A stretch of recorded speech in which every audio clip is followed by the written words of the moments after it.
నా అతిక్రమములు నాకు తెలిసే ఉన్నవి, నా అతిక్రమములు నాకు తెలిసే ఉన్నవి, నా పాపం ఎల్లప్పుడు నా ఎదుటనున్నది, నా పాపము ఎల్లప్పుడు నా ఎదుటనున్నది. హల్లెలూయా. అమ్మా, మనం మర్చిపోతాం కదా, మర్చిపోతాం. కానీ ఎప్పుడైతే ఈ ప్రవక్త వచ్చాడో, ఎప్పుడైతే ఆయన ఒక కథను చెప్పి ఆ కథలో ఉన్నది నువ్వే అని చెప్పాల్సిన అవసరం ఆయనకు అర్థమైపోయి ఆయన చేసేది ఏమి లేక, నేను ఒక రాజుని, అయినా కూడా ఈయన వచ్చి నన్ను హెచ్చరిస్తూ ఉన్నాడు, దేవుడు నిన్ను శిక్షిస్తాడన్నాడు. నిజంగా ఎవరికైనా అట్లా చెప్తే ఎట్లా ఉంటుందమ్మా?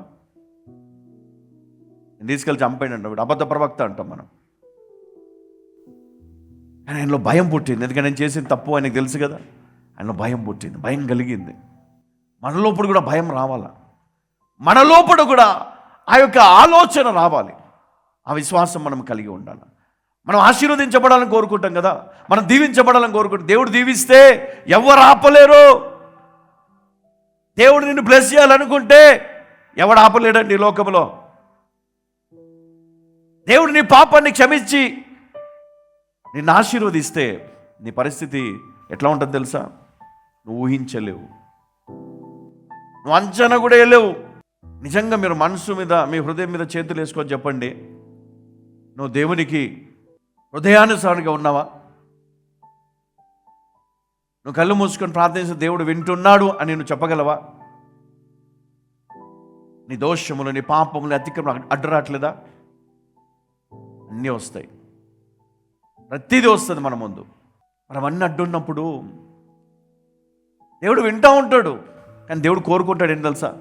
వీడు మారితే బాగుండు, బ్లెస్ చేస్తా. ఈమె మారితే బాగుండు, ఇవన్నీ వదిలేస్తే బాగుండు. ఈ శత్రుత్వము, ఈ గొడవలు, ఈ శాపనార్థాలు, ఈ చేతబడులు ఇవి మానేస్తే బాగుండు కదా. కొంతమంది ఏం చేస్తారు, క్రైస్తవులమే, కానీ వాళ్ళ మీద వీళ్ళ మీద మంత్రాలు వేపిస్తాం. అది నమ్మడానికి మనకి చాలా విడ్డూరంగా ఉంటుంది, కానీ ఇది నిజం. హల్లెలూయా, హల్లెలూయా. నమ్మడానికి చాలా విచిత్రంగా ఉంటుంది, కానీ ఇది నిజము. కానీ దేవుడు సహించాడండి ఇలాంటి కదా. భర్త మాట వినట్లేడు, ఏం చేయాలా? వినేటట్టు చెయ్యాలి. ఏం చేయాలి? చెయ్యాలి. వింటాడో? ఎందుకు వినడు? వినేటట్టు చేస్తాము అనే వాళ్ళు కూడా ఉన్నారు కొంతమంది.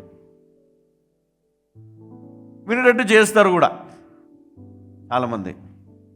కానీ క్రైస్తవులు ఎవరు అట్లా చేయరండి, ఎందుకంటే దేవుని భయం ఉంది కదా. మన వాళ్ళైతే ఎవరు చేయరు, ఎందుకు? దేవుని భయం ఉంది, విశ్వాసం ఉంది.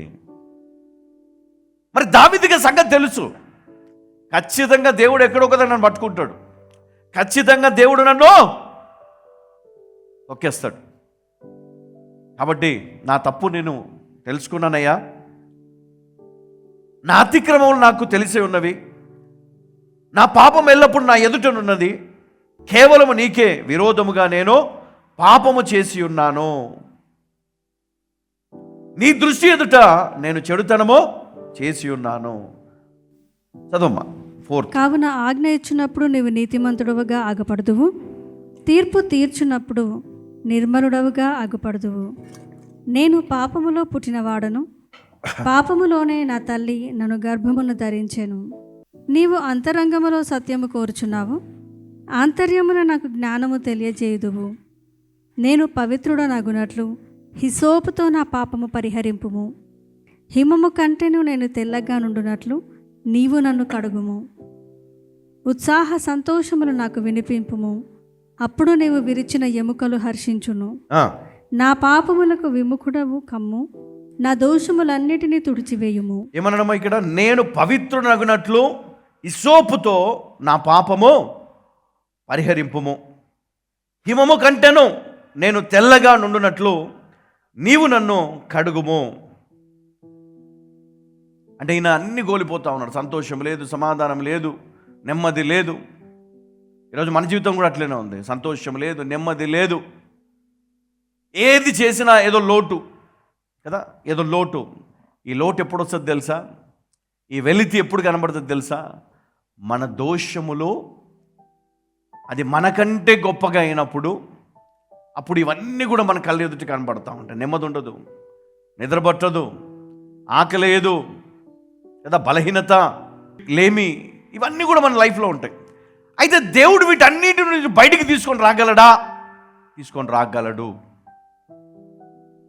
మరి దావీదు చేసినటువంటి ప్రార్థన దేవుడు విన్నాడు కదా, విన్నాడా లేదా?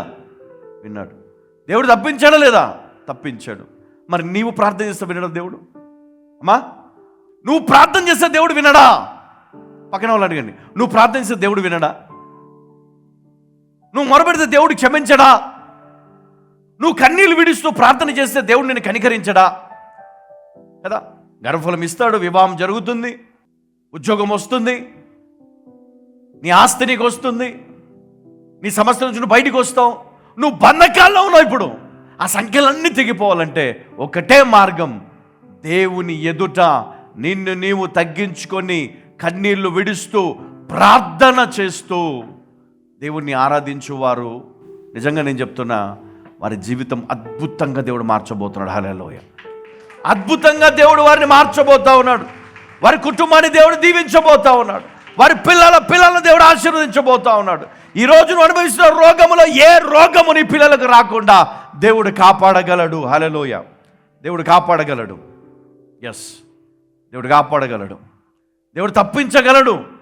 ఇప్పుడు నిన్ను బట్టి నీ బిడ్డలు ఈరోజు బాధపడుతూ ఉన్నారు. నిన్ను బట్టి, బికాస్ ఆఫ్ యూ, నీ పాపము, నీ దోషము అడ్డొచ్చాయి వారిని ఆశీర్వదించడానికి. కాబట్టి ఈరోజు నువ్వు ప్రార్థన చేసి దేవుని అడుగు.